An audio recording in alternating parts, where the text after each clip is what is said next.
Ya, halo kawan-kawan semua, apa kabar? Kembali lagi di sini bersama saya, Dr. Jeffrey dari Spesialis Penyakit Dalam Brawijaya Hospital. Saat ini kita akan bersama-sama membahas mengenai endless first wave of COVID-19. Ini merupakan topik yang sangat hangat ya. Saat ini sedang naik daun topiknya, yang membahas mengenai kapan turunnya gelombang pertama dari COVID-19 di Indonesia. Nah, mungkin terakhir kita review datanya dari Indonesia itu menunjukkan terdapat rekor penambahan kasus baru sebanyak 3.622. Mungkin teman-teman sudah membaca di media massa ya. Ini merupakan kasus tertinggi selama 6 bulan ini, dan trennya secara umum masih menunjukkan kenaikan di negara kita, dan sementara di negara lain banyak yang sudah menunjukkan penurunan. Nah, diskrepansi inilah yang akan kita bahas dalam tukar pikiran bersama Dr. Andi Khomeini, yang lebih kenal juga dengan Dr. Koko, yang saat ini menjabat sebagai chairman atau ketua dari Junior Doctors Network Indonesia, sebagai jaringan dokter di bawah World Medical Association. Ya, mungkin kita langsung saja kita sambut Dr. Koko. Silakan dokter. Apa kabar Dr. Koko? Baik, kabar baik, Oke dokter. kabar baik, Pak Jeffrey. Iya Ini dokter. kita mau bahas endless ya, si endless wave-nya ya. Iya, benar banget dok. Ini topiknya lagi hangat sekali ya dok ya. Jadi mungkin banyak teman-teman yang ingin menyimak ya pemaparan dari Dr. Koko, dan juga mudah-mudahan bisa membantu ya dok, memberikan sedikit sumbangsih untuk bangsa Indonesia. Amin. Oke, Semoga bagus lah. iya. Oke, Kasih baik. tahu aja kalau emang udah waktunya saya ngomong. Oke dok. Ya dok. Oke, tanpa berpanjang-panjang lagi, langsung saja ya kita simak pemaparan dari Dr. Andi Khomeini, dari Dr. Koko, silakan. Baik, terima kasih. Bismillahirrahmanirrahim. Assalamualaikum warahmatullahi wabarakatuh, dan selamat pagi, selamat siang teman-teman di Indonesia, wilayah Indonesia Tengah dan Indonesia Timur, yang sempat menyimak diskusi kita di hari Jumat ini. Saya berterima kasih kepada teman-teman dari tim ProSehat dan juga teman-teman dari Junior Doctor Network Indonesia yang telah memberikan kesempatan mencoba memberikan sedikit insight pada pagi ini. Saya sebenarnya diajak untuk coba melirik ini kita kenapa sih Indonesia ini masih juga kalau dilihat ada negara-negara lain itu ada beberapa negara yang sudah masuk second wave, dan kita itu sering ditanya tuh oleh teman-teman media, teman-teman warganet, itu dok, itu kapan turunnya? Si di Indonesia tuh kok wave-nya masih naik terus, kita kapan second wave-nya? Nah, kadang-kadang saya agak usil, agak jawabnya begini, ya wong gelombang pertamanya aja belum selesai-selesai. Nah, ini gelombang pertama inilah yang sebenarnya kita mungkin nanti ada beberapa faktor yang harus kita lirik dan juga kita bisa diskusikan, dan semoga nanti bisa jadi saran yang konstruktif pada seluruh stakeholder untuk nanti bisa sama-sama memperbaiki penanganan COVID-19 di Indonesia. Silakan slide-nya dimulai presentasinya, mungkin teman-teman panitia. Slide yang saya bagikan ini sifatnya ringkas sekali, sama sekali nggak ada yang sifatnya perkuliahan atau apa gitu ya, karena sebenarnya everybody know, semua sebenarnya udah tahu, tapi nanti kita akan lihat apa saja sih yang bisa, hal-hal kebaruan yang bisa kita gali dari yang nanti saya kemukakan. Saya pilih judulnya adalah, karena sering ditanya tuh yang tadi ya, judul slide-nya kemudian saya pilih kayak gini, ini kapan turunnya, kapan terkendalinya, sementara kalau ini semacam anak perkuliahan nih, semacam kuliah atau semacam sekolah, si COVID-19 itu di Indonesia itu sudah 1 semester lamanya. Oke, next slide.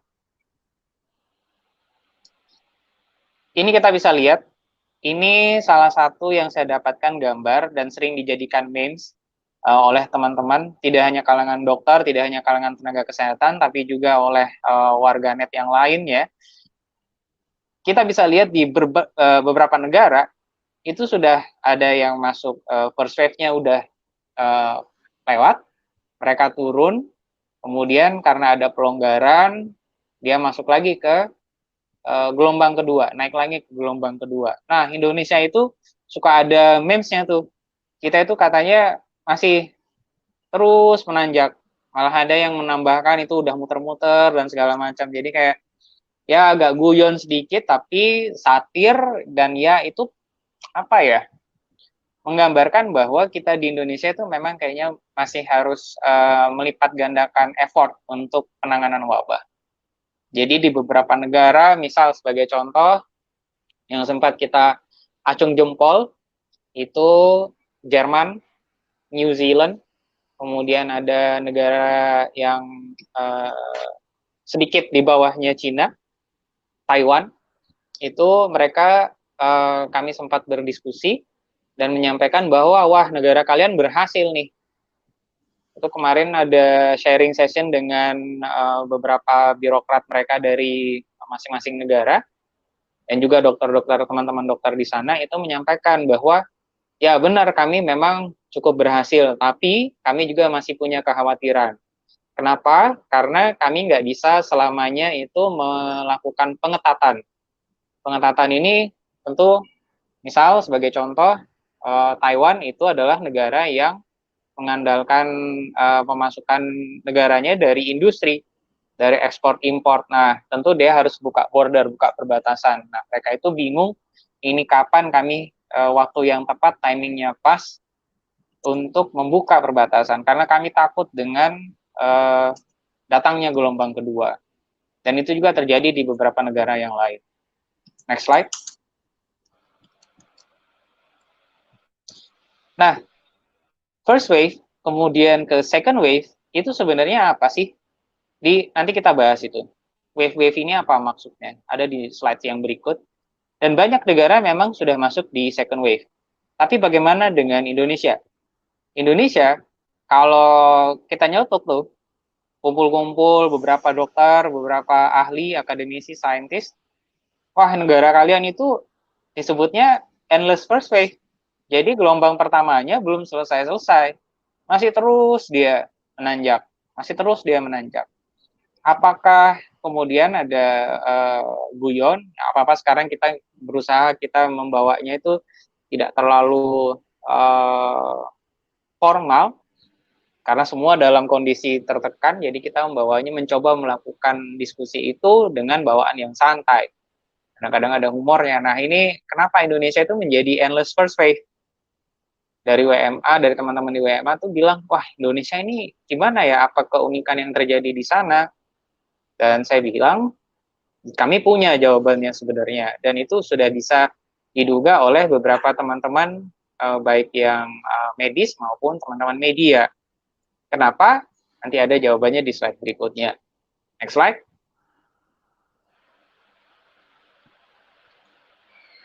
Dan apa sebenarnya makna dari wave-wave tadi? Kalau kita lihat, sebenarnya kurva-kurva itu adalah gambaran mengenai kasus yang terjadi di masing-masing negara.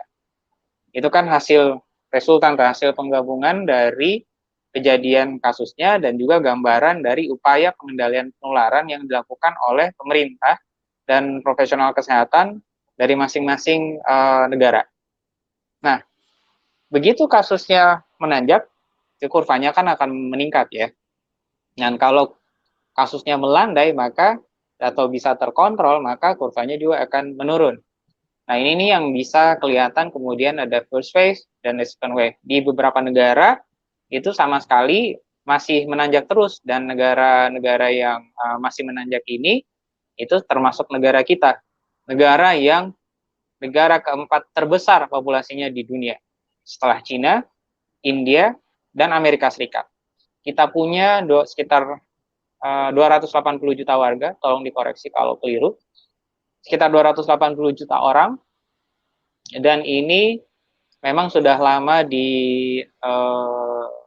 apa ya, kalau kita ingat-ingat di masa bulan Januari dan Februari, sebagai negara keempat terbesar, banyak negara yang menduga bahwa Indonesia sebenarnya sudah kebobolan, sudah masuk COVID-19, tapi kita punya parameter yang waktu itu belum ada untuk mendiagnosis, untuk menegakkan bahwa seseorang itu terkonfirmasi positif COVID-19. Kita punya kita punya kit untuk mendiagnosis COVID itu, kalau tidak salah ingat mungkin ada berhasil kita datangkan itu di pertengahan Februari, itu udah mulai tuh. Jadi sistemnya kita baru mulai kejar dari periode Februari. Nah, kasus bertambah, tentu pertambahannya kita harapkan terkendali. Itu harapan seluruh ahli secara global, karena kita nggak bisa hidup sendiri. Jadi diharapkan tidak melampaui kapasitas dari fasilitas kesehatan. Bulan Maret saya ditanyakan oleh wartawan, dok, targetnya apa? Waktu 1-2 hari setelah ada kasus pertama yang diumumkan oleh Pak Presiden Jokowi, maka yang saya sampaikan adalah target kita adalah membuat kurvanya selandai mungkin. Membuat kurvanya selandai mungkin karena kita tidak ingin kapasitas fasilitas kesehatan kita terlampaui. Dan itu juga yang dianut oleh banyak negara. Dalam hal ini yang paling sering berkomunikasi dengan teman kami di Jepang dan Singapura. Target mereka juga sama, sudah dideklar dari awal bahwa kita akan berhadapan dengan wabah, dan sepertinya ini magnitude-nya lebih besar daripada MERS dan SARS di dalam 2 dekade terakhir. Dan itu tentu kalau magnitude-nya diperkirakan lebih besar, maka ancamannya adalah lebih banyak pasien dan lebih banyak lagi beban kepada fasilitas-fasilitas kesehatan. Nah, first wave-nya ini bermakna pada periode tertentu kasusnya itu bertambah dan pada beberapa tempat itu melonjak. Dan kita tahu bahwa ada banyak rekaman yang kita bisa share sekarang, bisa lihat di media dan media sosial mengenai kejadian di beberapa negara yang memang pasiennya benar-benar banyak. Di beberapa negara Eropa, di Amerika Serikat, di Brasil, itu dia punya grafik yang sempat dia melonjak tinggi. Kemudian ada periode tertentu dia melandai, ada yang menurun juga, tapi begitu upaya untuk merestriksi pergerakan manusia ini berkurang, itu didapatkan kurvanya kembali bertambah, kurvanya kembali meningkat. Nah, di sini pemerintah mencoba mengendalikan masing-masing negara dengan berbagai upaya. Kalau approach-nya berhasil, maka kurvanya itu kemudian nanti bisa melandai atau bisa turun. Dan itu yang diharapkan juga di Indonesia. Tapi lagi-lagi, kok bisa kita masih masuk ke endless wave?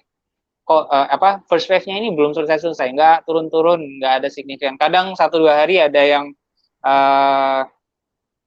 angka kejadiannya itu bertambahnya sedikit, tapi besoknya dia meningkat lagi. Nah, second wave di beberapa negara itu diduga karena ada pelonggaran dari pembatasan interaksi sosial. Dan akhirnya kasus bertambah, kurvanya naik lagi. Next slide. Ini yang saya sampaikan. Target yang kita inginkan secara nasional, secara global sama, bahwa pada akhirnya kita bisa menang melawan wabah. Tapi sebelum hal itu terjadi, entah dengan pendekatan vaksinasi, pendekatan obat-obatan, pendekatan perbaikan lingkungan, pola hidup, dan lain-lain, maka kita berdoa, kita berupaya agar tidak terjadi lonjakan yang melampaui, lonjakan pasien yang melampaui peningkatan, melampaui kapasitas fasilitas kesehatan kita. Jadi itu sebabnya kita lakukan upaya proteksi, upaya preventif, upaya promotif, agar pasien bisa kita tekan sesedikit mungkin dan rumah sakit bisa merawat mereka yang sakit. Ini adalah target antara kita sebelum akhirnya kita menang melawan wabah COVID-19. Next slide. Nah, di Indonesia itu seperti apa? Kalau kita ini udah buka-bukaan, kita udah tahu kok kondisinya, bahwa tadi yang disampaikan, kapasitas testing kita itu memang masih rendah. Jadi meskipun memang dari pertengahan Februari sampai hari ini kapasitas testing kita itu sudah meningkat, tetapi menurut kalau dibandingkan dengan standar dari WHO, maka kita sebenarnya masihlah pada tahap separuh, setengah dari yang disyaratkan oleh WHO. Syarat ideal dari WHO. Jadi ternyata kita masih rendah di testing. Padahal kita tahu bahwa penyebaran virusnya sendiri tidak diam. Kita lihat di masyarakat, masyarakat kita terutama yang pekerja-pekerja yang non formal, yang tidak bisa berlakukan work from home, itu tetap mobile, tetap ada aktivitas. Dan kalau kita lihat sekarang, sepertinya, tolong dikoreksi kalau salah, kemarin ada data yang disampaikan bahwa mungkin saja kampanye kesehatan kita mulai dari Februari, mulai dari Januari itu sampai September ini, itu baru sampai ke pengubahan perilaku dari sekitar 20% populasi Indonesia. Jadi ada 80% populasi kita yang sebenarnya masihlah merupakan target untuk diedukasi. Karena masih tidak disiplin dalam menerapkan pola hidup bersih dan sehat, tidak disiplin dalam menerapkan protokol kesehatan, baik secara individu maupun secara institusi atau organisasi. Nah, kapasitas testing kita yang rendah itu berdampak ke tidak semua kasus terdeteksi. Kalau tidak semua terdeteksi, maka akan ada banyak orang-orang yang potensial menularkan. Dan ini tentu poin pertama kenapa Indonesia itu kasusnya masih terus bertambah. Kita belum berhenti, virusnya masih terus menular. Virusnya masih terus, dia dari ruangan ke ruangan, dari kendaraan ke kendaraan, dari interaksi per interaksi, masih terus dia mengintai korban. Dan kita di satu sisi, kapasitas testingnya kan naik ya, meskipun tidak optimal, belum optimal. Di sisi lain, virusnya juga masih terus menular, dan ini saya pikir akumulasi dari dua faktor ini sudah cukup untuk menjelaskan kenapa kita gelombang pertamanya saja belum selesai. Karena kapasitas testing kita tidak langsung naik ke level 100% sesuai dengan yang disyaratkan WHO. Kita naiknya itu pelan-pelan, bertahap-tahap. Dan di sisi lain, manusia di Indonesia itu sendiri memang kadang-kadang kalau kita sampaikan, masyarakat tertentu, oh mengerti, 1-2 hari mereka paham, 1-2 hari mereka tahan bisa di rumah, tapi sampai seberapa lama? Mungkin dalam seminggu mereka tergiur lagi untuk kemudian keluar rumah untuk bukan hal-hal yang substantif, bukan hal-hal yang memang mesti keluar, seperti belanja keperluan harian dan lain sebagainya, tapi ada yang memang untuk kepentingan, oke, kita perlu untuk melakukan liburan, mau jalan-jalan, karena bosan di rumah, sampai ada yang kumpul-kumpul di kafe, katanya sih buat olahraga, meningkatkan imunitas dan lain-lain, tapi virusnya nggak memandang hal yang seperti itu tuh. Mereka terus saja, virusnya ini terus saja mengintai korban melalui interaksi yang tidak disiplin menerapkan protokol kesehatan. Oke, next slide. So, kapan berakhirnya COVID-19 ini? Apakah kita mesti berdamai? Jadi itu sudah pernah sempat dibahas sebelumnya, bahkan sejak Maret, sejak ada kasus pertama, itu sudah ditanyakan oleh beberapa teman-teman media kepada para saintis, kepada para dokter, dok, ini kapan selesainya? Waktu itu saya ingat masih 1-2 minggu pertama kita lakukan PSBB, di Indonesia tidak menganut karantina dan lockdown secara luas, tapi dilakukan micro lockdown dan dilakukan PSBB, karena orang-orang tidak tahan dengan diminta diem di rumah, diminta untuk melakukan pembatasan interaksi sosial. Indonesia itu begitu guyup, rukun ya. Dan waktu itu saya punya jawaban, kalau kita disiplin, benar-benar bisa menggunakan seluruh resources kita, seluruh sumber daya kita di bidang kesehatan, dan juga ada daya dukung dari sektor yang lain, dari segmen yang lain, maka dalam 1-2 bulan kita akan menang. Tapi itu tidak terjadi. Itu tidak terjadi, dan ya sampai hari ini kita masih terus melihat bahwa pasien terus bertambah, jumlah korban yang meninggal juga terus bertambah, sudah lebih dari 100 dokter yang meninggal, hampir sekitar 80 teman perawat juga yang sudah meninggal. Jadi ya kita nggak mungkin berdamai karena virusnya masih terus menyerang, wabahnya masih terus bergerilya mencari korban. Maka yang kita bisa lakukan adalah memperkuat seluruh upaya kesehatan kita. Upaya kesehatan promotif, preventif, kuratif, rehabilitatif, paliatif. Ini merupakan sebuah perang semesta di mana wabah adalah musuh kita bersama. Jadi kapal boleh beda-beda, fakultasnya mungkin beda, tempat kerjanya beda, kelas sosialnya, pendapatan hariannya, pendapatan mingguan, bulanannya mungkin berbeda, tapi kita dalam badai yang sama, sedang menghadapi musuh yang tidak terlihat karena 0,1 mikron kira-kira ukurannya, dan kita perlu untuk memperbaiki dua hal yang secara prinsipil. Pertama,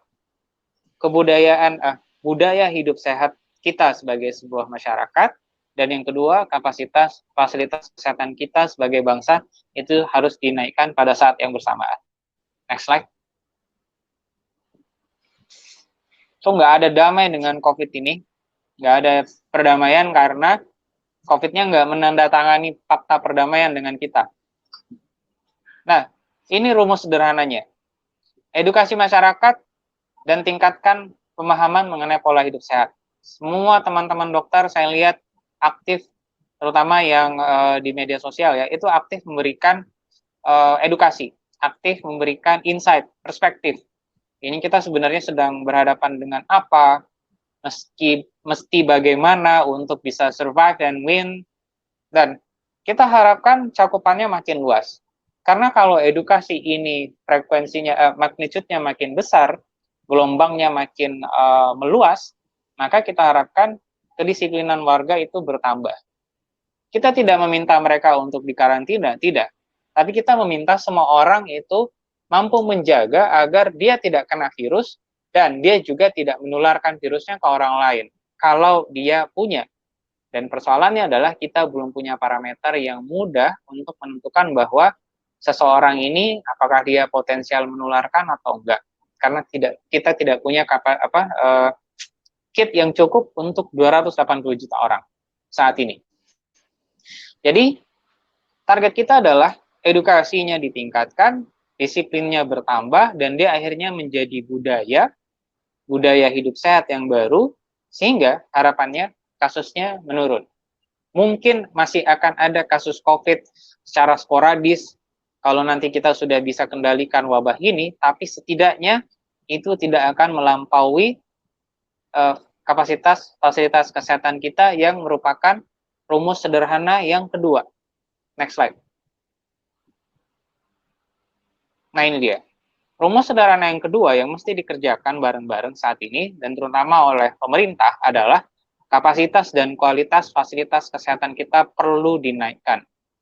Kita tahu bahwa akhirnya kita membuka banyak rumah sakit darurat, banyak menambahkan unit-unit pelayanan kesehatan, ada yang bikin tenda-tenda, ada yang kita tahu Wisma Atlet kemudian dialihfungsikan untuk merawat pasien. Saya juga diminta untuk memberikan pelayanan di Wisma Atlet secara dari perspektif psikosomatiknya. Nah, tapi jelas bahwa kita ini kemarin tidak siap. Apa boleh buat? Tapi kita nggak mau nyalain siapa-siapa. Sekarang kita waktunya untuk bersatu, terus maju sama-sama, gebukin nih wabah, kita perbaiki apa yang kita bisa, kita lakukan dari kita punya pos masing-masing, kapasitas kita masing-masing. SDM-nya jelas perlu ditingkatkan. Kemarin kami mulai menyampaikan kepada masing-masing Pemda, pemerintah daerah, dan pemerintah provinsi, bahwa mungkin malah diperlukan sangat banyak, mungkin 2 kali lipat atau 3 kali lipat tenaga kesehatan yang harus direkrut dalam 1-2 tahun ke depan. Jadi kalau misal ada penerimaan pegawai negeri dan lain-lain, tadinya kebutuhan mungkin 10, mungkin kita perlu naikin jadi 20 orang dokter di satu kabupaten. Kalau di satu rumah sakit perlunya 5, mungkin kita perlu 10, karena beban kerja bertambah. Di sisi lain, tidak hanya bicara kuantitas, tapi juga kualitas. Tentu dokter-dokter ini kita harus jaga benar-benar, teman-teman perawat kita harus jaga benar-benar derajat kesehatan mereka, bagaimana dia secara fisik dan mental siap untuk membantu warga yang sakit, bagaimana secara keilmuan juga update terus jalan, ini perlu banget, dan itu nggak bisa kita kerjakan sendiri. Kita tidak bisa hanya bilang bahwa, oh, dengan keterlibatan tenaga kesehatan aja sudah cukup, karena nggak bisa begitu. Kita perlu benar-benar dukungan dari seluruh stakeholder. Harapannya, di sisi lain, kapasitas dan kualitas SDM-nya dan juga SDM kita naik, maka layanan kesehatan kita juga meningkat. Jadi kita mencoba menekan angka kejadian, tapi meningkatkan kapasitas vaskes kita. Next slide. Baik, ini ujung dari slide-nya. Selebihnya mungkin nanti kita akan lebih berdiskusi. Bisa dari teman-teman yang sempat menyimak, mungkin akan menyampaikan seperti apa. Nanti kita bahas bersama. Terima kasih. Oke, baik, Dr. Koko, thank you banget dok atas presentasinya yang sangat menarik ya dok ya. Jadi mungkin untuk lebih lanjutnya kita akan memperdalam diskusi kita ya dengan tanya jawab. Mungkin sebenarnya sudah ada pertanyaan ini dok dari audiens. Yang pertama itu apa sebenarnya kunci dari strategi penanganan COVID-19 dok di luar negeri khususnya sehingga bisa mencapai kurva yang menurun. Sedangkan di kita kok nggak turun-turun. Nah mungkin bagaimana Dr. Koko? Ya baik. Ini pertanyaan dari teman dokter ya, Dr. Jeffrey?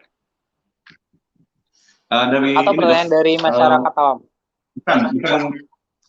Bukan dokter. Oh, oke. Tapi apapun ini sebenarnya semua berhak tahu ya. Kemarin sempat berdiskusi dengan atase di Taiwan, atase kedutaan besar, bukan atase kedutaan besar. Taiwan belum punya dubes ya. Semacam selevel itulah.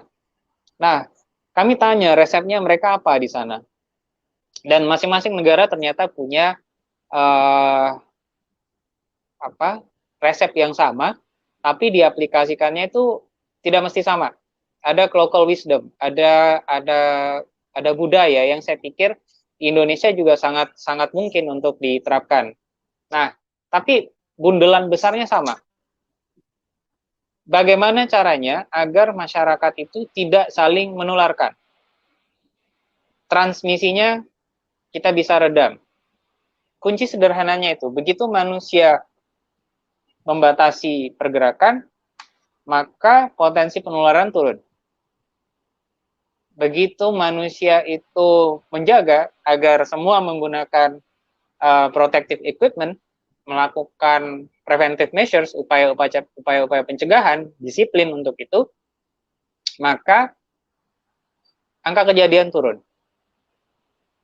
Kita lihat bahwa di kurang canggih apa pelayanan kesehatan Amerika, kurang banyak apa rumah sakit di sana, tapi karena angka kejadiannya tinggi sekali, akhirnya mereka juga kelabakan. Lagi-lagi ada gamenya berlaku, mencegah lebih baik daripada mengobati. Nah, sekarang bagaimana kemudian masing-masing negara ini melakukan preventive measures dan melakukan protektif, itu berbeda. Jadi kalau di sebuah negara, sebagai contoh, New Zealand dan Singapura, itu mereka punya rumah, punya lingkungan, jarang ada yang dempet-dempet. Ya, jadi kalau satu orang sakit, mostly itu dilakukan untuk kalau dia ringan, dia cukup dengan isolasi mandiri. Nah, tapi kalau di klaster-klaster yang rumah susun atau klaster-klaster pekerja pendatang, nah itu yang mereka lakukan lockdown lokal di sana. Sampai kemudian dilakukan, oh di sini ada kasus, lakukan testing, tracing, untuk melihat siapa lagi yang OTG, siapa yang asimptomatik, kemudian dilakukan lagi isolasi mandiri.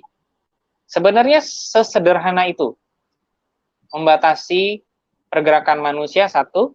Yang kedua, mengidentifikasi yang sakit dengan cepat, baik itu yang bergejala maupun yang tidak bergejala.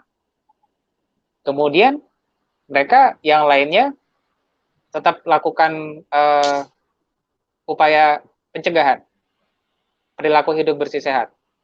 Sesederhana itu. Nah, kalau di Indonesia PR kita banyak karena pertama memang kelas pendidikan kita beragam, kelas sosial kita beragam, ada warga yang tidak bisa warga yang pekerjaannya itu informal dan dia memang harus keluar. Kalau nggak keluar hari itu mereka nggak dapat penghasilan. Jadi ada risiko yang memang harus dikaji lagi kembali. Tapi kalau ditanya resep dari negara lain, sesederhana itu yang mereka lakukan.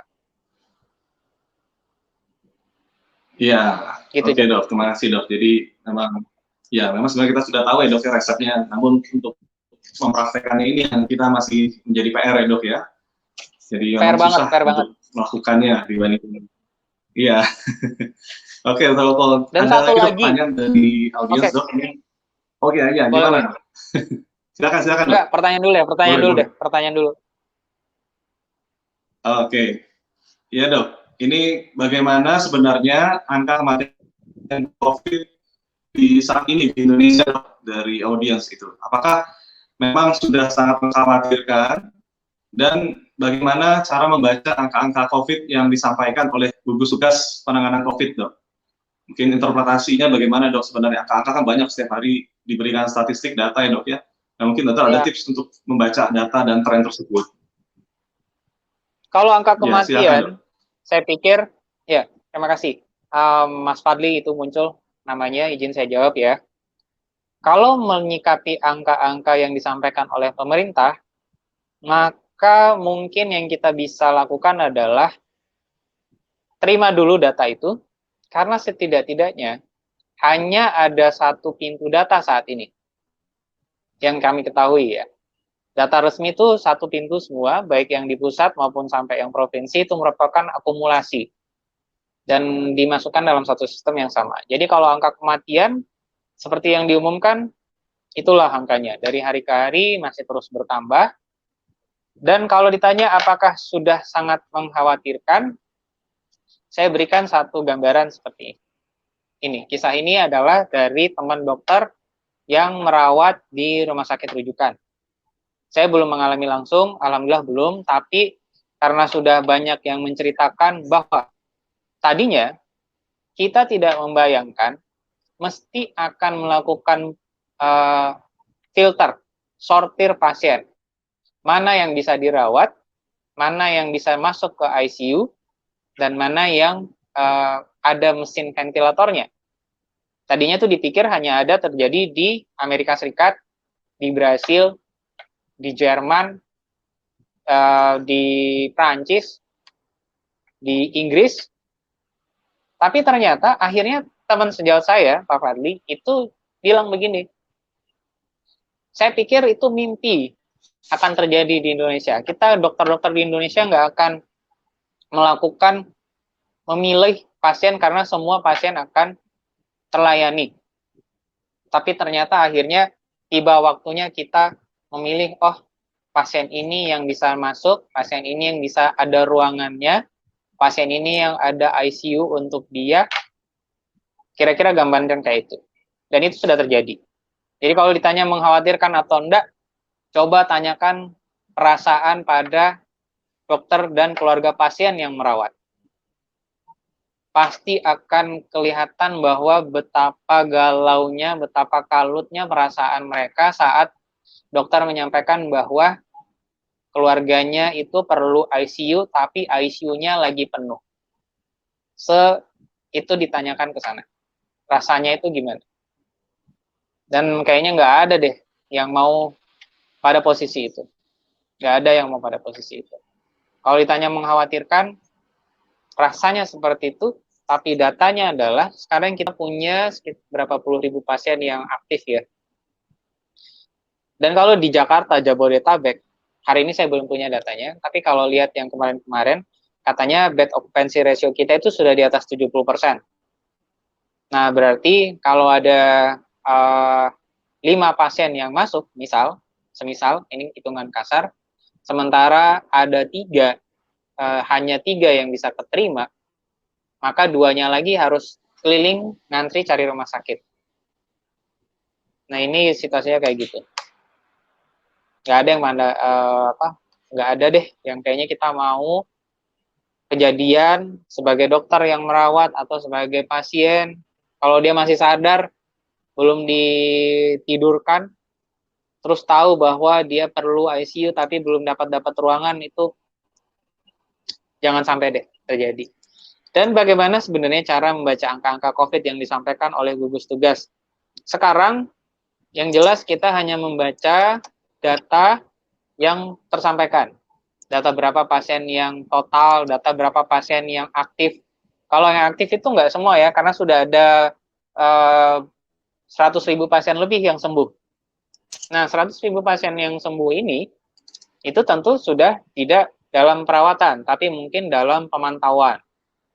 Karena ada kepentingan untuk mengevaluasi bagaimana kapasitas fisik mereka setelah sembuh, bagaimana kapasitas paru-parunya, bagaimana potensi pengentalan darah dan lain-lain yang harus dievaluasi setelah perawatan, selama dan setelah perawatan. Jadi tugas kita sama-sama lagi-lagi mungkin mau disampaikan, mencegah lebih baik daripada mengobati. Kita juga tidak ingin warga menjadi kelaparan dan tertahan di rumah.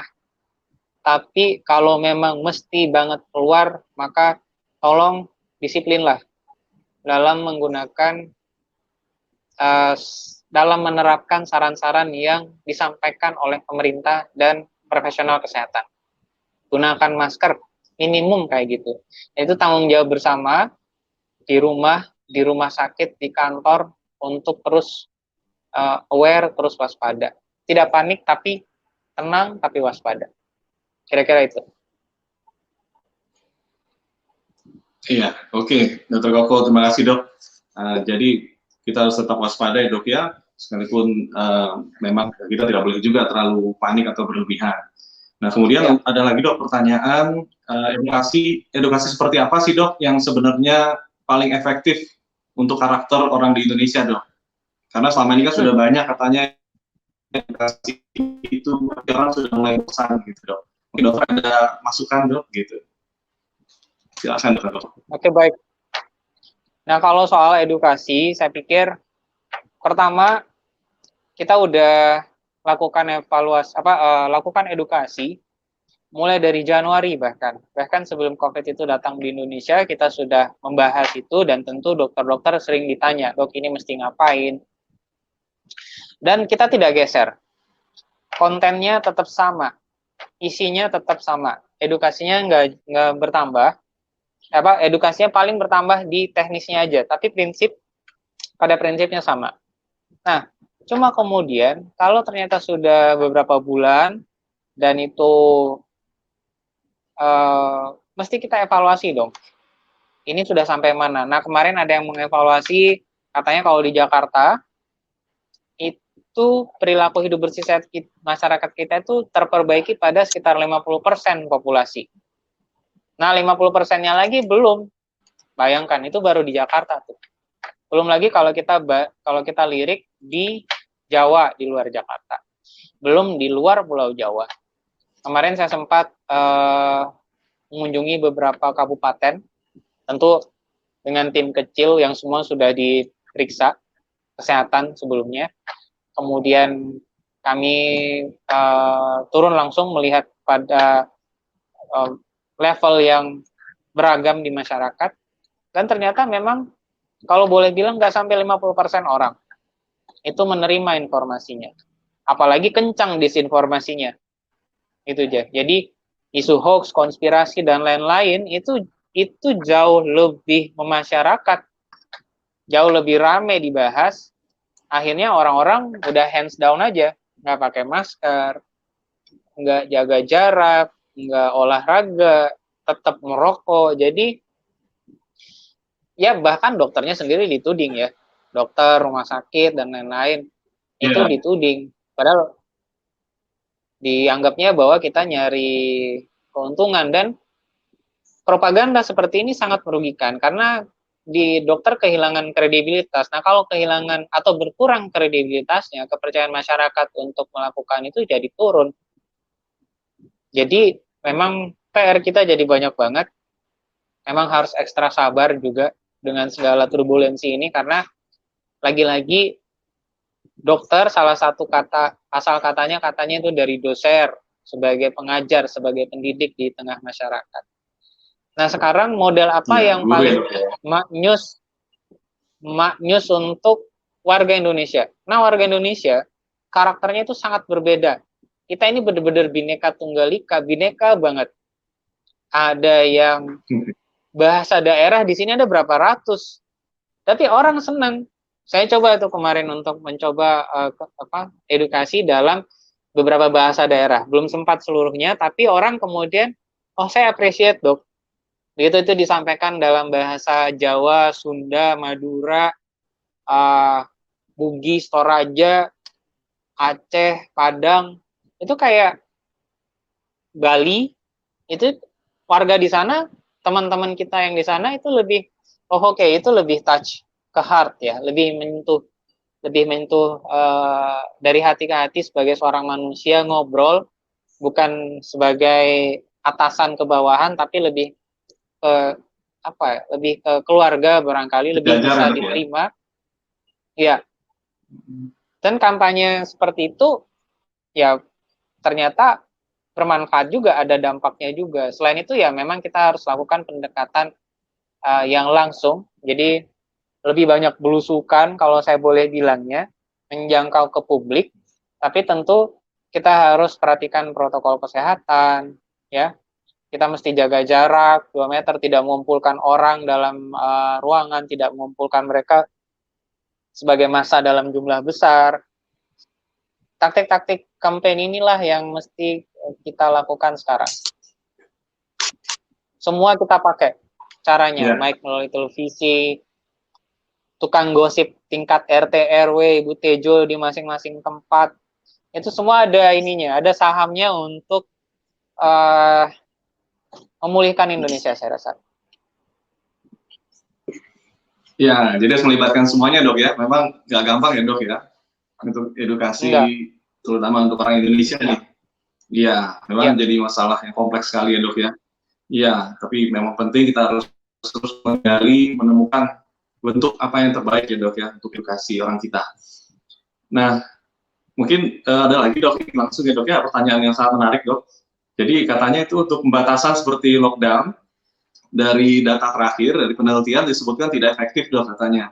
Nah mungkin ada pendapat dokter dok, bagaimana sebenarnya tentang lockdown yang memang di kita kan istilahnya PSBB ya dok ya, waktu itu dilakukan. Dan memang setelah PSBB ini kita lihat malah trennya makin meningkat justru. Nah, mungkin dokter ada pendapat dok di sini, apakah tidak efektif atau seharusnya bagaimana sih dari awal itu dok? Jadi gini, kalau kita ingat apa yang terjadi pada SARS dan MERS, itu wabah itu selesai pada kurun waktu 12-18 bulan. Banyak yang memprediksi bahwa selesainya wabah COVID-19 ini nggak jauh beda dengan SARS dan MERS waktu itu. Mungkin agak sedikit lama, mungkin 2 tahun, tapi yang jelas kalau kita hitung-hitung dari akhir Desember 2019 sampai awal September, ini bahkan belum 50% dari rentang waktu yang diperkirakan. Maka data-datanya, dinamika informasi yang kita dapatkan, itu belum 50%.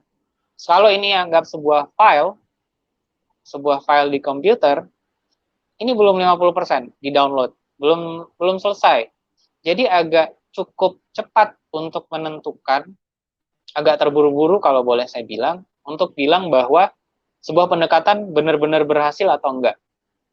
Atau benar-benar gagal atau tidak.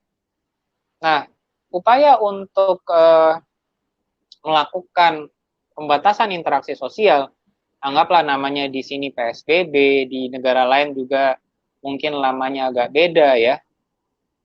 Kalau di awal wabah itu dilakukan karantina, misal di Wuhan, seluruh warganya nggak boleh keluar, mungkin itu masih bisa berlaku lockdown. Tapi kita lihat bahwa traffic penerbangan sedunia itu dalam sehari bisa 200.000 flight. Dan semua kota terconnecting, semua negara itu hampir semua negara terconnecting tiap hari.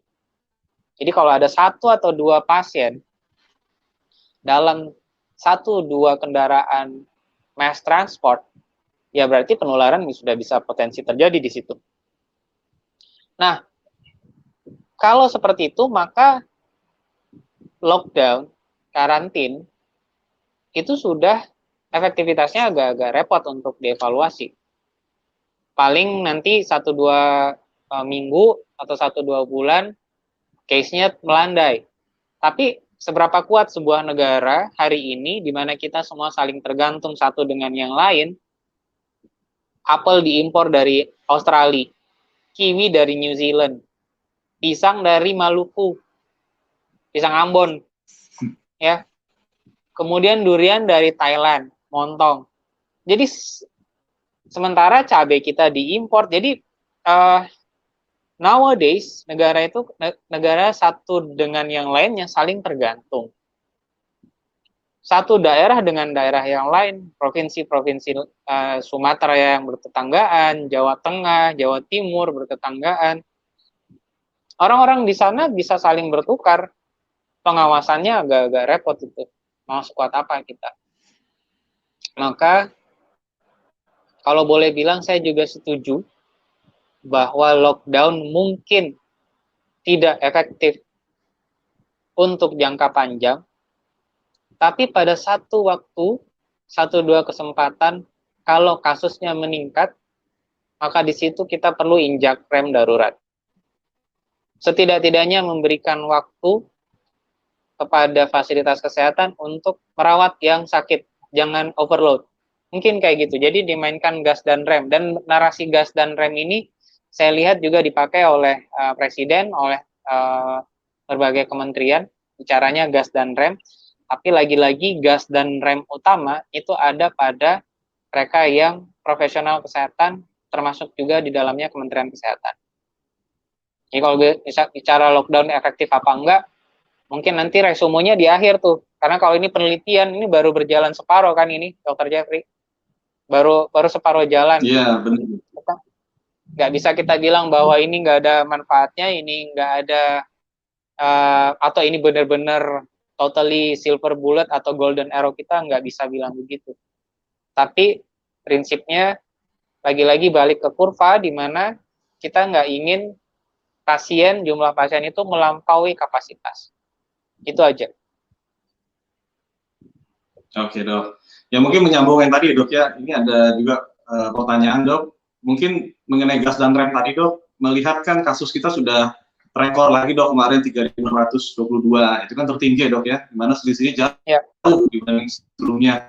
Nah, apakah sebenarnya sudah tepat saatnya sekarang dilakukan rem gitu, Dok? Rem atau sampai kapan sih batasnya kita saat yang tepat untuk ngerem ini, Dok? Karena aku ini, kalau boleh bilang ya, di Twitter itu saya mention Pak Anies Baswedan, karena terkait di Jakarta yang kasusnya melampaui 1.000, saya iseng aja nge-tweet, ya, apa nggak bukan waktunya sekarang untuk injak rem darurat? Karena ya, tapi itu sebagai sebuah usulan. Tentu ada kajian-kajian yang perlu dilihat juga, karena bicara soal COVID tidak hanya bicara soal virus dan pasien saja, tidak hanya bicara soal tenaga kesehatan dan paskes saja, tapi sekarang kita bicara mengenai dampak ekonomi terutama ya. Tapi ya sebagai tenaga kesehatan kita ya memberikan masukan sesuai dengan apa yang kita lihat langsung di lapangan. Kalau bicara soal gas dan rem, secara personal kemarin saya sudah mengusulkan untuk melakukan pengetatan pembatasan interaksi lagi kembali. Tapi ini tentu karena bukan kita yang pegang wewenang, kita juga belum punya data secara keseluruhan aspek kehidupan manusia di Jakarta dan juga di Indonesia. Jadi ya setidaknya usulan itu semoga sudah masuk ke tim beliau untuk nanti dikaji. Prinsipnya begitu kasus meningkat, injak rem. Dan itu tidak bisa sendiri. Semua sektor yang terkait harus kompak, guyup bareng-bareng di situ. Jangan si A bicaranya bab 1, si B bicara bab 2, dan itu nggak sinkron, akhirnya nanti masyarakat jadi bingung. Ya, Ya, oke dok. Makasih dok. Jadi memang harus, oh ini ya dok ya, harus semua komponen ya dok ya sama-sama ngerem. Nanti kalau misalnya memang Ya, sudah waktunya dok ya. Namun memang masih perlu data ya dok ya, supaya evidence-nya solid bahwa ini memang saat yang tepat untuk kita ngerem ya dok ya. data perlu, tapi hari-hari ini kita selalu bicara IoT, Internet of Things, 4.0 dan lain-lain, maka data, kajian, dan juga reaksi kita terhadap sebuah kondisi itu mestinya tidak berlarut-larut. Jadi kalau misal datanya sudah ada, karena ini udah jalan bulan ke 1 semester ya, berarti data kan dinamis, bertambah, tiap hari ada perubahan, maka ya kajiannya juga kajian harian. Jadi bukan kejadiannya hari ini, nanti disikapi 1-2 bulan ke depan. Harapannya dalam 1-2 hari sudah ada tindakan, supaya ya itu tadi gas dan remnya bisa mulus gitu loh, agak agak smooth ininya approach kita ke masyarakat. Oke, baik. Baik sekali dok jawabannya. Mungkin untuk selanjutnya dok, ada yang sedikit teknis dok. Ini ada yang bertanya dari Bu Tresnawati dok. Katanya, seefektif apa pemakaian face shield tanpa masker dok? Jadi sekarang banyak masyarakat kita atau juga mungkin public figure di TV ya dok ya, figur publik yang menggunakan face shield saja dok, tanpa masker. Nggak Nah ini efektif, apakah sebenarnya dianjurkan atau tetap nggak efektif ya dok ya? Oke, gimana dok? nggak efektif, Ya, nggak efektifnya nggak gimana efektif. dok? Jadi nggak efektifnya Ya adalah tetap harus karena masker ya dok ya? ya itu pun masker kan ada berbagai tingkatan ya. Kalau di rumah sakit tentu dianjurkan untuk minimal menggunakan masker medis, kalau bisa 2 lapis. Kalau memang, jadi ada tingkatan-tingkatan, kalau memang di tingkatan yang ruang tertutup, rapat seperti ICU dan isolasi, maka orang diminta untuk menggunakan masker yang N95 kan. Nah, tapi kalau saya lihat memang ada tren seperti itu, orang-orang tidak menggunakan masker tapi menggunakan face shield. Padahal kita berperang melawan kuman yang medianya itu adalah droplet. Nah, droplet besar mungkin nggak tembus sama face shield, tapi kalau mikro droplet yang kecil, dan itu ya dia bisa bisa kehirup karena kan nggak ada barrier yang menghalangi masuknya udara ke hidung dan ke mulut, jadi nggak efektif sih. Mungkin kalau untuk efek menenangkan secara Iya. semu, iya mungkin ada, tapi kalau ditanyakan untuk mencegah mikrodroplet, jelas itu bukan lawannya. Ya, masih kurang tepat ya dok ya, dan tidak didukung oleh data ilmiah yang solid ya Ya, dok ya. ya. Oke, baik, terima kasih Dr. Nufo. Ya, lanjut lagi dok, lanjut ke endless first wave lagi dok, ini masalah endless. Jadi ada yang bertanya, apakah sebenarnya first wave yang tidak ada habisnya ini dok, itu tidak sebenarnya terjadi atau mungkin hoax ya dok ya? Apakah sebenarnya ini sebenarnya semu karena peningkatan jumlah kasus itu terjadi karena jumlah testing kita yang jauh meningkat dok. Jadi sebenarnya bukan kasusnya yang aktual itu meningkat, tapi memang dari awal sudah tinggi dok. Nah cuma sekarang meningkat karena testing kita kan naik dok. Ini kata dari 30.000 per hari menjadi 37.000 dok kemarin itu. Jadi mungkin ini apakah false peningkatannya itu palsu gitu dok? Ataukah memang dari awal kita memang sudah tinggi sebenarnya? Nah memang karena kita kapasitasnya meningkat aja nih baru naik gitu dok. Mungkin gimana tanggapannya dok? Kalau menyatakan bahwa apakah ini sebuah false endless wave, saya tidak berani menyatakan itu. Kenapa? Karena lagi-lagi parameternya yang lemah, data testingnya yang kurang.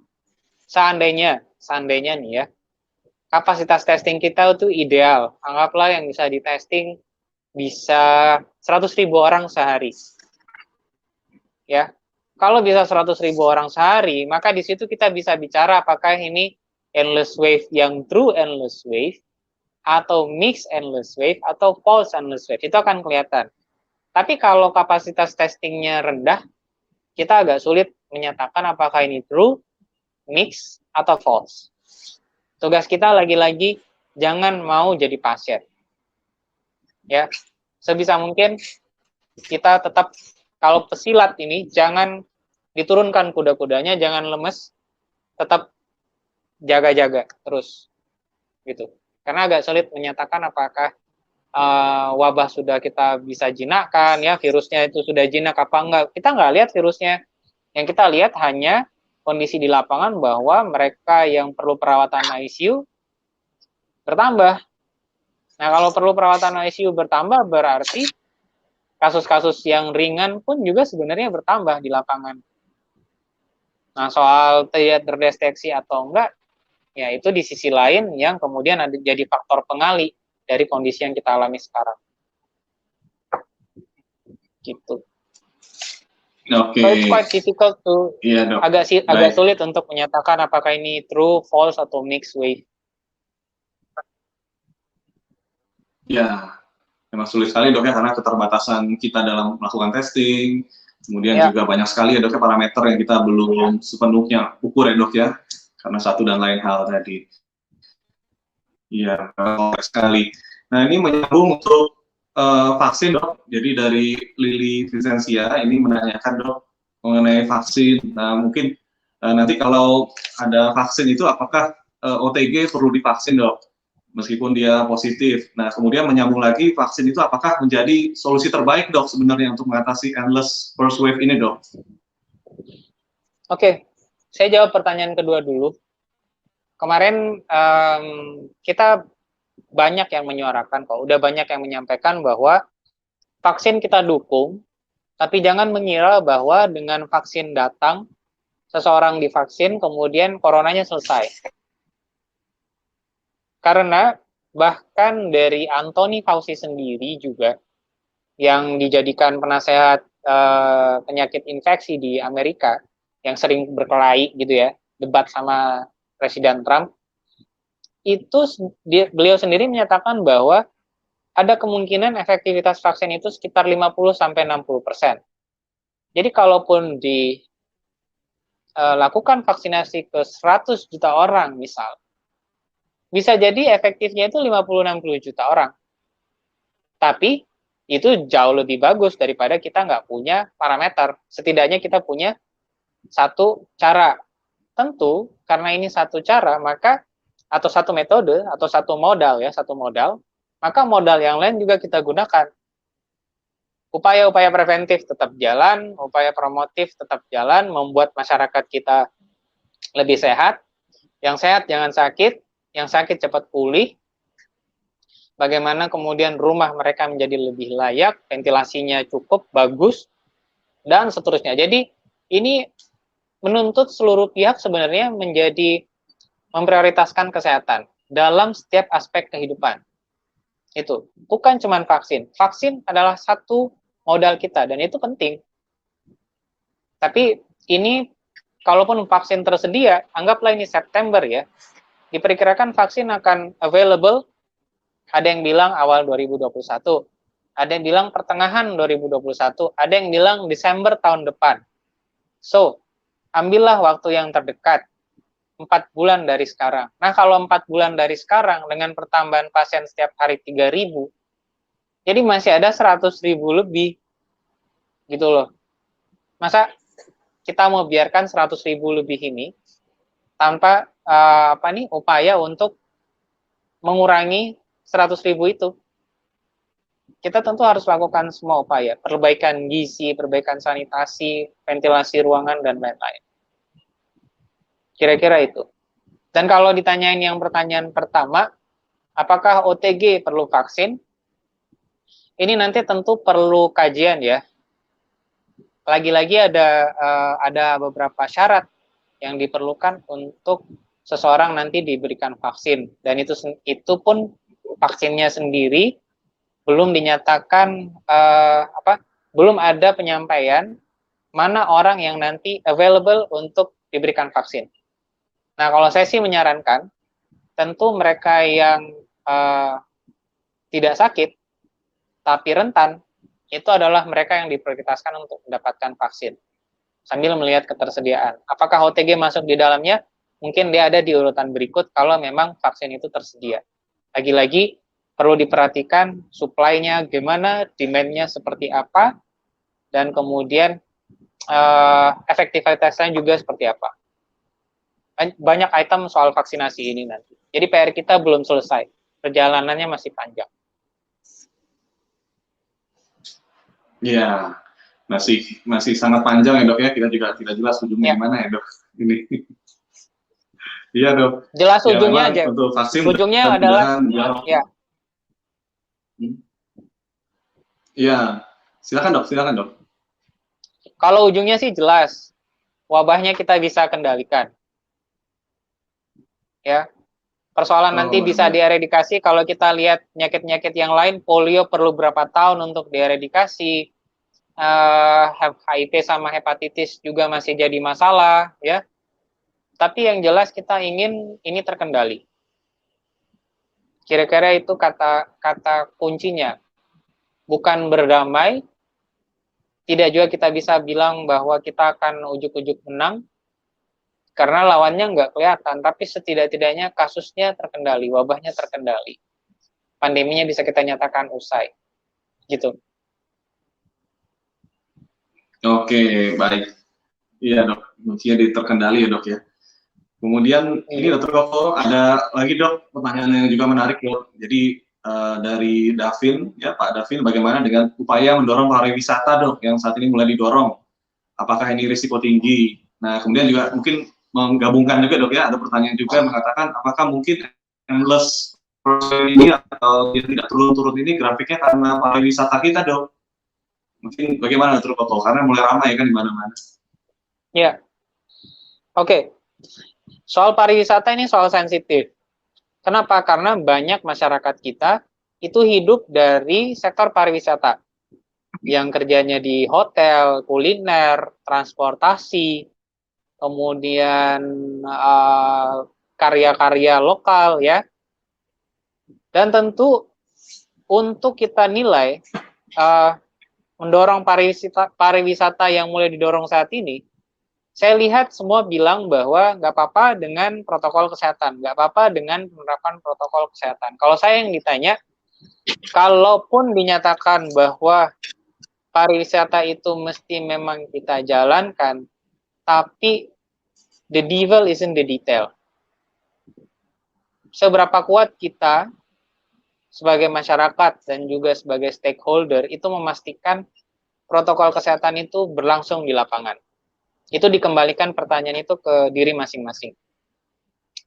Kalau secara data kita bisa lihat, kalau secara fakta kita bisa lihat, kemarin saya mengunjungi beberapa tempat dan bahkan di Jakarta sendiri kita bisa lihat anak-anak itu bisa nongkrong, anak-anak muda, mereka yang lagi liburan itu nongkrong rapat, ngumpul, nggak ada jaga jarak, masker ditaruh di bawah dagu. Jadi agak sulit karena wisata dan Indonesia itu budayanya budaya guyup, budaya ngumpul. Nah sekarang tantangannya adalah bagaimana kita minta mereka berwisata tapi ada jarak beberapa meter dari masing-masing wisatawan. Bisakah itu dilakukan?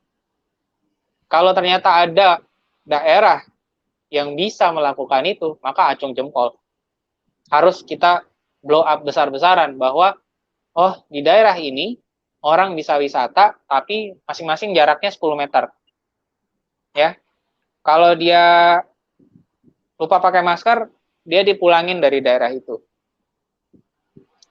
Tapi ya ini tanggung jawab bersama lah. Saya agak nggak berani untuk bilang bahwa jangan berwisata karena nanti kita bisa diserang balik. Takutnya nanti dibilang orang kesehatan, para dokter itu egois, hanya berbicara dari perspektif kita. Meskipun memang ya harus disampaikan. Nah sekarang maka kita kembalikan kepada masing-masing individu dan instansi, masing-masing pemerintah di daerah yang punya wisata-wisata unggulan. Bisakah teman-teman di masing-masing tempat itu make sure bahwa dari satu wisatawan ke wisatawan yang lain itu ada jarak 5 meter, 10 meter. Dan mereka datang untuk menikmati keindahan tidak rame-ramean. Nah, kalau kalian bisa jamin itu, silahkan. Tapi kalau enggak, jangan disalahkan kalau nanti ada klaster-klaster baru. Klaster pantai, klaster gunung, klaster danau, klaster kafe, klaster apa gitu loh. Ini dikembalikan pertanyaan ini kepada diri kita masing-masing sih. Gitu barangkali. Iya, oke dok. Jadi memang sulit ya dok ya. Satu sisi kita perlu untuk menggerakkan roda perekonomian, namun di satu sisi juga kita perlu memperhatikan aspek medisnya dok ya, dampaknya terhadap first wave ini gitu. Kuncinya Jadi memang, di kedisiplinan. Kayak tadi, Jeff. Jadi kalau memang harus membuka sebuah tempat wisata, misal di Jakarta, Ancol, ya. Nah, Ancol tentu bisa ngatur ya, Dufan bisa ngatur berapa pengunjung yang saya bisa terima, supaya di dalam itu mereka jaraknya itu ada tuh dapat. Nah, coba deh atau taman hiburan atau apalah. Coba dibikin penanda-penanda. Nah, yang paling gampang tuh kemarin kayak di tempat ibadah kan, di masjid, di gereja, di pura, itu kan dibikin ini masing-masing apa tuh dari masing-masing jemaah itu kan ada batas ya. Nah, ini bisa dicangkok. Nah, kalau di tempat ibadah itu bisa diatur, maka selayaknya di tempat makan, di restoran, di tempat-tempat pariwisata justru juga bisa dilakukan. Jadi kita memang harus mendidik masyarakat terus. Kalau di tempat ibadah bisa, kemarin bisa dibuka dengan syarat seperti itu, oke. Alhamdulillahnya banyak yang nurut kan, ada yang nggak nurut, 1-2. Nah, di tempat wisata juga sama. Nah, itu tugas bersama. Kalau emang kita mau jalankan protokol itu, disiplin, saya pikir ya kita bisa maju. Kuncinya di kesetiaan kita untuk masing-masing menjaga diri dan orang lain agar tetap sehat gitu. oke, baik dok. Jadi kuncinya kita menemukan titik tengahnya dok ya, menemukan komprominya biar dari pariwisata ekonomi juga tidak terpuruk, dari segi medisnya juga first wave ini tidak juga menjadi semakin manjat gitu ya dok ya. Nah, memang di situ sulitnya ya dok. Itu challenging-nya di situ. Oke, Dr. Koko, lanjut lagi dok. Ya, benar dok. Di situ yang kita memang masih perlu data-data yang sangat besar ya dok, atau big data mungkin untuk membantu ini. Nah, kemudian ada statistik dok. Ini ada statistik ya dok. Kita samain angka dulu dok. Jadi dikatakan dari tes yang dilakukan untuk WHO, harusnya Indonesia ini melakukan 267.700 testing dok per minggunya. Karena itu harusnya kan mencakup 1/1000 populasi dok. Itu minimal. Nah, memang kan kalau dilihat dari bulan lalu kan masih 35% dok. Jadi seminggunya cuma 95.000 testing. Nah, cuma kan dok kalau dilihat dari seminggu terakhir ini kan kita sudah mencapai 210.000 dok. Jadi hampir 90% dari kriteria WHO dok. Nah, apakah mungkin dok nanti kalau misalnya testing kita sudah mencapai minimal dari WHO tadi atau sudah mencapai 90% sampai 100% testingnya, yaitu di atas 260.000 per minggunya, apakah mungkin nanti ini akan cepat melandai dok? Nah, jadi dia menanyakan lagi bagaimana prediksi Dr. Koko nih, kapan dok first wave-nya akan melandai, akan berujung gitu dok? Oke. Begini, lagi-lagi kita nggak bisa melihat atau mengklaim bahwa satu metode adalah jawaban dari seluruh persoalan ini. Vaksin bukanlah jawaban absolut, tapi salah satu bagian iya. Testing juga sama. Kapasitas testing kita meningkat itu bagus. Kalau kita bisa ngetes 300.000 sehari, itu akan bagus buat data ya. Nah, tapi kita lagi-lagi harus melihat bahwa ada data lain yang menyatakan, tadi saya sudah sampaikan, PHBS kita itu nggak sampai 20%. Nah, ini mau di testing berapapun, kalau PHBS-nya itu tidak mencakup seluruh rakyat Indonesia, tidak semua orang melakukan upaya kesehatan, kayak ya tetap business as usual, ngumpul-ngumpul, rokok, ngobrol, dan lain-lain tanpa protective measures, ya testing akan testing. tapi kasusnya akan bertambah. Kasusnya akan nambah terus. Nah, jadi tidak bisa kita bilang bahwa dengan testing naik, persoalan selesai. Testing naik adalah bagus. Tapi hal yang lain juga harus terus kita genjot perbaikannya, upaya preventifnya, promotifnya, kuratif, rehabilitatif, paliatif. Seluruh item perlu dilipat gandakan. Itu barangkali aja. Oke, baik dok. Jadi selain testing rate juga PHBS rate ya dok ya, atau angka kedisiplinan ya dok ya, itu juga Ya. penting. Karena kalau dia tidak disiplin, ya, maka penularan akan terus terjadi. Kapasitas testing itu kan angka minimal tuh, bukanlah angka optimal. Kalau angka optimal, idealnya 280 juta orang langsung dites semua, yang sakit langsung isolasi mandiri di rumah, kalau perlu perawatan ke rumah sakit. Itu bicara idealnya. Tapi apakah ada negara yang bisa melakukan? Saya ragu. Kecuali kalau negara kecil dengan duit besar. Nah, Indonesia, negara besar, duitnya ke kesehatan, kita tahu kok, selama ini defisit. Jadi, meningkatkan testing itu adalah prestasi yang harus kita apresiasi, tapi nggak bisa hanya itu ceritanya. Kita harus turunkan jumlah penularannya. Menurunkan jumlah penularan bukan hanya dengan menaikkan testing atau menunggu vaksin. Itu urusan yang berbeda kan? Menaikkan testing untuk mengenali siapa yang sakit. Meng-create vaksin untuk menciptakan imunitas yang spesifik. Nah, upaya yang spesifik, preventif yang non-spesifiknya ini penting. Perbaikan ventilasi, menggunakan masker, jaga jarak. Meskipun kita rasanya bosan juga mungkin tiap hari ngomong yang sama, tapi bodo amat. Karena mungkin saja, itu bisa jadi mencegah siapapun yang baca hari itu untuk tetap disiplin menggunakan masker dan mereka nggak sakit. So, itu gitu. Itu barangkali, Jack. Iya, oke dok, baik. Kemudian satu lagi dok, ini nyambung tadi dok. Jadi ada yang nanya, sebenarnya testing atau swab itu apakah ada hibah dari WHO dok atau lembaga luar negeri? Mengingat kok masyarakat heran dok, semuanya kok bayar sendiri testingnya dok. Nah kita gimana mau mencapai testing rate yang tinggi? Sementara kita dari segi biaya kan kurang ya dok. Kita dari pendapatan per kapitanya juga rendah.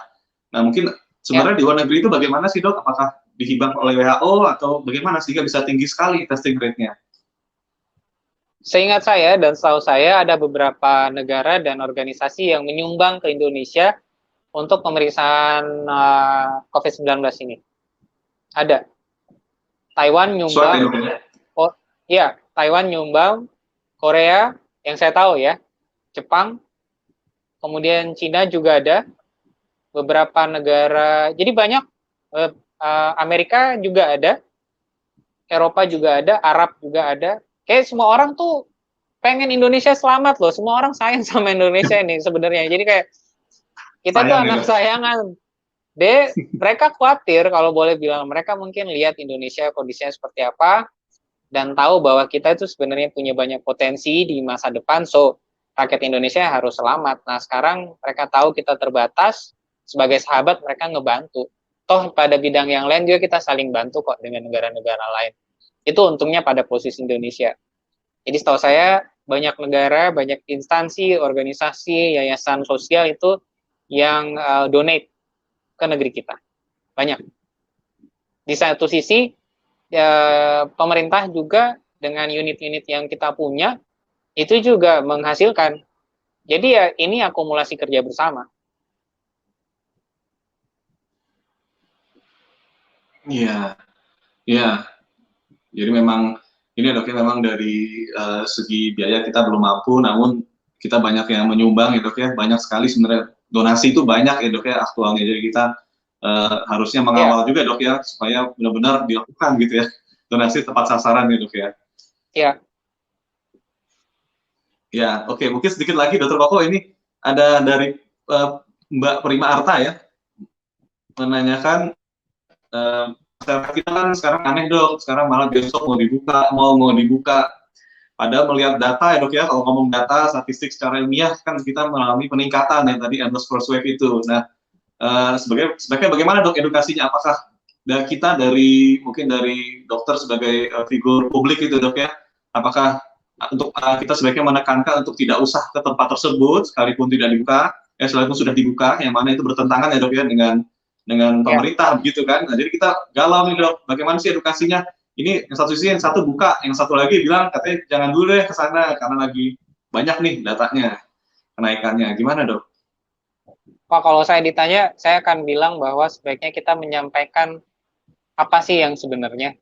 Jadi, openness, transparansi, kejujuran, ya mungkin itu nggak bisa enggak, kita harus sertakan faktor tersebut.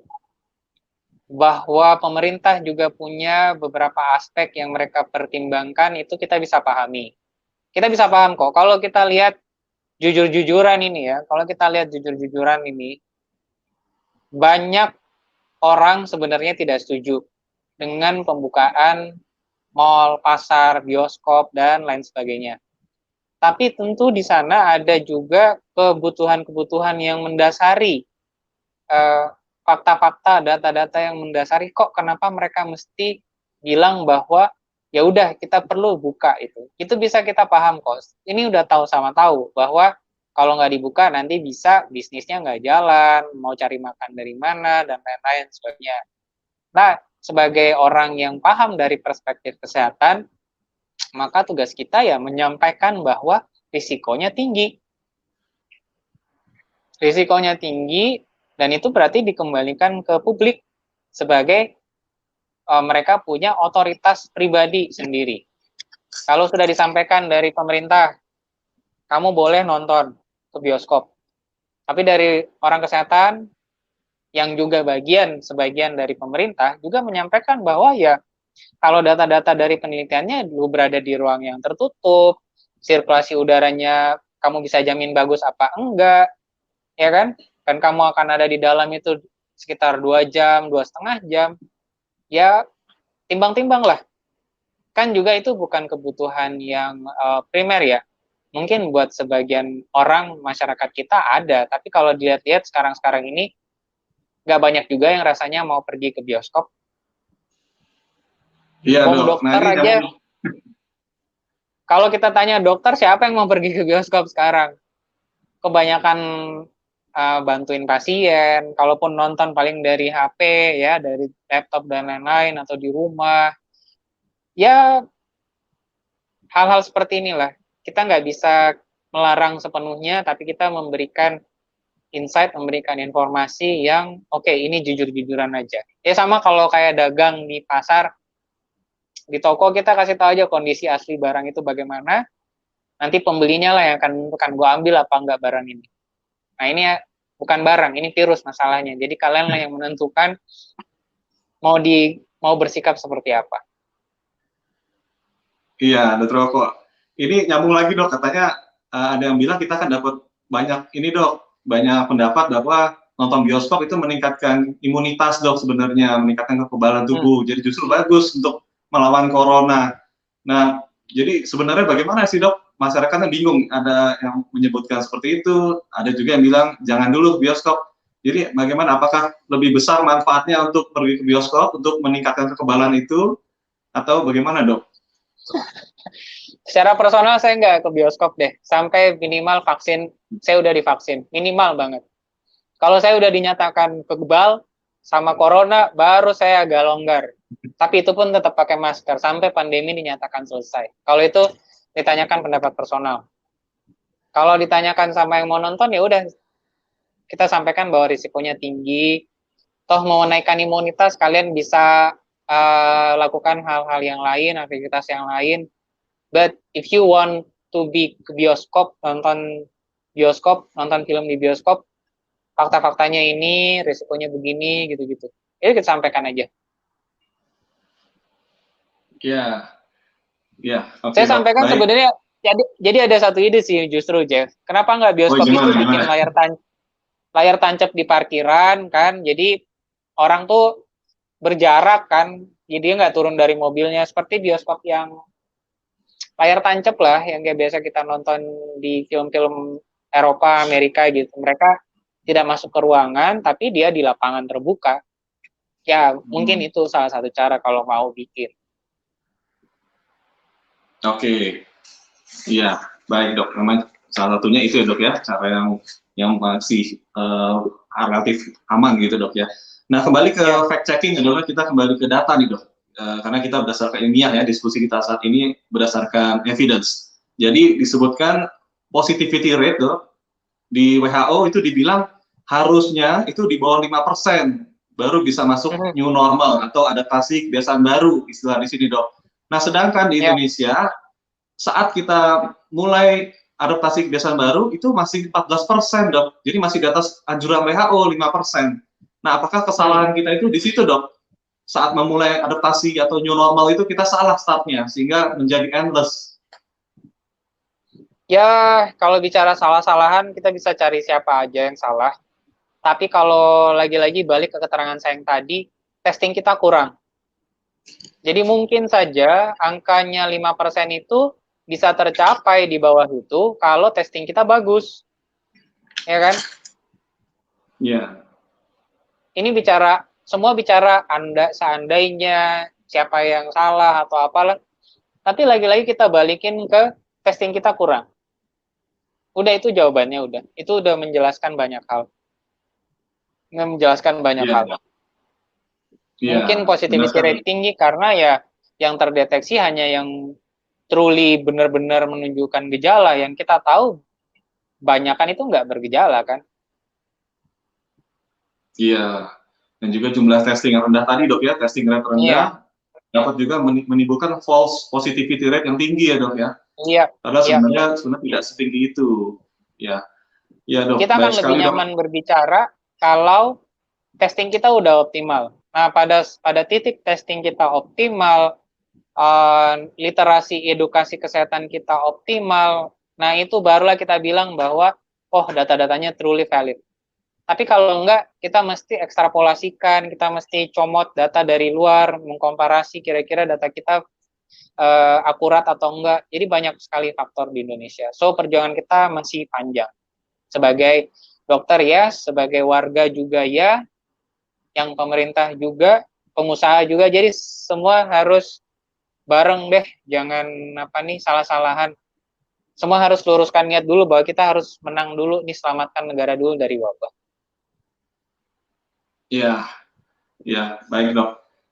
Nah kemudian kita dari data atau statistik kita lanjut ke masalah teknis ya dok ya. Ini ada dari Justina Namaban dok. Mungkin ini pertanyaan terakhir ya dok ya. Jadi isi bertanya, kebetulan dia mungkin HRD dok atau di kantor itu untuk yang berurusan dengan karyawan ya dok ya. Jadi ada karyawannya rapid testnya positif dok. Nah kemudian bagaimana selanjutnya dok ya? Karena kalau mau swab mahal katanya dok. Sedangkan kalau rapid test saja kan memang kurang valid. Nah, kemudian nanti bagaimana untuk perlakuannya terhadap karyawannya? Dalam hal ini OB katanya dok, OB atau pekarya. Apakah kalau dirumahkan itu juga kan akan lebih menyulitkan ekonominya seperti itu dok. Jadi bagaimana sikapnya dok? Sebaiknya di tengah first wave yang memang endless seperti ini kan kita baiknya bagaimana dok? Karena serba salah nih jadinya. Oke, Mbak Justina, coba saya bantu ya. Setahu saya, memang rapid itu kita tidak jadikan parameter standar buat diagnostik. Bukan. Mungkin hanya ya jelas itu hanya buat screening, mungkin untuk kajian epidemiologi dan lain-lain. Tapi untuk mengetahui seseorang itu COVID atau enggak, swab kuncinya. Dan sepengetahuan saya, unit-unit yang di bawah pemerintah, rumah sakit, itu swabnya nggak bayar. Ya kan? Mungkin kalau dia diarahkan ke rumah sakit swasta, karena swasta harus berjuang sendiri buat dapetin kit dan lain-lain, pasien tentu dibebankan bayar. Tapi kalau dia di rumah sakit pemerintah, ya di rumah sakit kami pasien nggak bayar sama sekali. Itu sebagai contoh. Jadi saya pikir kendala biayanya bisa diatasin lah kalau dia jangan dirujuk, jangan di-refer ke yang swasta. Kecuali kalau memang nggak percaya atau mau bikin second opinion atau apa, ya boleh. Tapi kalau pemeriksaan yang di pemerintah it's free ya, itu satu. Kemudian yang kedua, untuk seseorang yang sakit, kita ini nggak lantas jadi musuhan.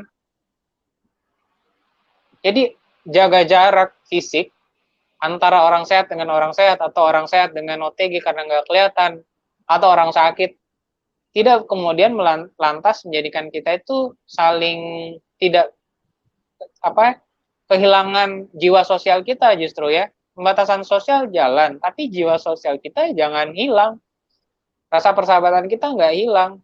Masa gara-gara COVID terus nggak jadi seseorang itu jadi nggak dianggap keberadaannya, itu persoalan lain lagi. Stigmatisasi ini harus kita kikis. Jadi yang kita nggak mau adalah virusnya. Orangnya, ya dia tetap sahabat kita, tetap teman kerja. Kalau apalagi dia udah dinyatakan sembuh dan negatif, so saya bilang, kekebalannya justru ada. Imunitas dia sudah belajar menghadapi virus, jadi mungkin dia malah kondisinya lebih baik daripada mereka yang negatif, ya, yang nggak pernah terpapar.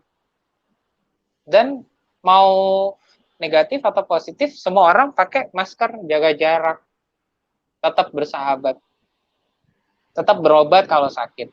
Habis itu ya sembuh, karena ini bukanlah penyakit yang akan penyakit kronis ya, kan seperti penyakit menahun, dia ada masanya, dia ada self-limiting dia, si COVID ini, gitu. Iya, oke, baik dok. Terima kasih dok. Ini mungkin pertanyaan bonus ya dok ya, bonus sebagai penutup ya dok ya. Jadi ada yang menanyakan sangat menarik dok. Bagaimana sih skenario terburuk dok apabila edukasi yang dokter tadi paparkan itu tidak dilakukan? Nah mungkin apa sih dampak terburuk atau skenario paling buruk dari endless first wave ini dok yang bisa dokter bayangkan? Wah, nggak mau dah. Itu pertanyaan apa ya? Nggak deh, janganlah. Kami berharap ya agar edukasi itu naik, kapasitas kesehatan kita naik, disiplin masyarakat dalam PHBS naik. Karena kalau enggak ya kita nggak akan kuat. Secara fisik kapasitas rumah sakit kita terbatas, SDM kita terbatas, banyak dokter yang juga dirumahkan dan lain-lain karena prone ya, ada kerentanan. Jadi ya please disiplin, please jadikan hidup sehat sebagai budaya.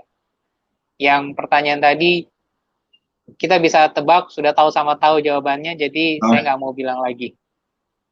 Udah kebaca kok. Jangan. Nanti malah jadi kenyataan. Mending kita batasin apa-apa. Kita nggak coba selalu positif tapi halu ya, tapi mencoba realistis yes, tapi kita juga harus lakukan antisipasi. Kalau cuman mengangkat asumsi-asumsi apa yang akan terjadi, prediksi dan lain-lain, banyak yang sudah melakukan, tapi yang terpenting sekarang yang kita kerjakan adalah kita mulai dari diri kita sendiri, dari hal-hal yang kita bisa kerjakan, event kecil sekalipun, berbagi masker, mengingatkan orang untuk jaga jarak dan lain-lain, itu jauh lebih bermanfaat daripada kita akan bertanya apa yang terjadi kalau ini jebol. Gak mau. Jangan. Kita berjuang untuk merem bagus, melakukan melandaikan kurvanya sebisa mungkin. Oke, iya. Baik sekali dok, kita sudah menangkap ya dok ya keseluruhannya. Jadi mungkin untuk webinar kali ini kita sudahi ya dok ya, dengan tadi sudah dibahas mengenai aspek-aspek dari endless first wave ini, mulai dari aspek data tadi ya, dari fact checkingnya kita sudah melihat angka-angka yang memang aktual sekarang ya dok ya, hingga aspek teknis, mulai dari tadi face shield di lapangan, kemudian dari tindakan untuk membuka bioskop, dan juga berbagai kebijakan lainnya yang saat ini diterapkan. Nah, mudah-mudahan webinar ini dapat memberikan manfaat ya Dr. Roko ya, untuk masyarakat ya, sebagai sumbangsi dari kita. Mungkin saat ini kita sudahi saja ya dok ya, sampai jumpa di webinar berikutnya. Ya, mungkin Dr. Roko ada mau disampaikan dok terakhir? Ya, kalau mau disampaikan mungkin 2 kalimat saja. Pertama, jangan mau jadi pasien. Yang kedua, lindungi orang-orang di sekitar kita juga. Muaranya sama, disiplin dalam melakukan protokol kesehatan. Itu aja. Oke, baik sekali. Oke, luar biasa. Kalau begitu, terima kasih atas perhatiannya semuanya. Mudah-mudahan bermanfaat. Sampai jumpa di pertemuan berikutnya. See you next time.